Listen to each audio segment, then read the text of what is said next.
Bu hayatta ne yaparsanız yapın ama büyük konuşmayın. Şöyle mi istiyorsun? En büyük korkum kayınçomun malımı yemesiydi. Ve şu an yiyor. Daha yeni başlıyoruz. Sanki ben çalışıyorum da bu oğlan yiyor. İle zıttıma gidiyor, ile zıttıma gidiyor. Yeni başlıyoruz.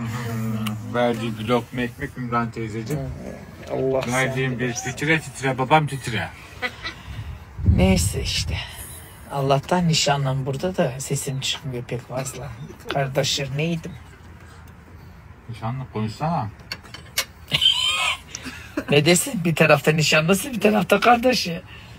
Neyse aşkım ben sabrediyorum, merak etme. Kardeşinin evinde. Bir de dur bir eşikten atlayak. Ne yapacağız? Bakmama geç. Hayır, kayınço boykotu uyguluyor.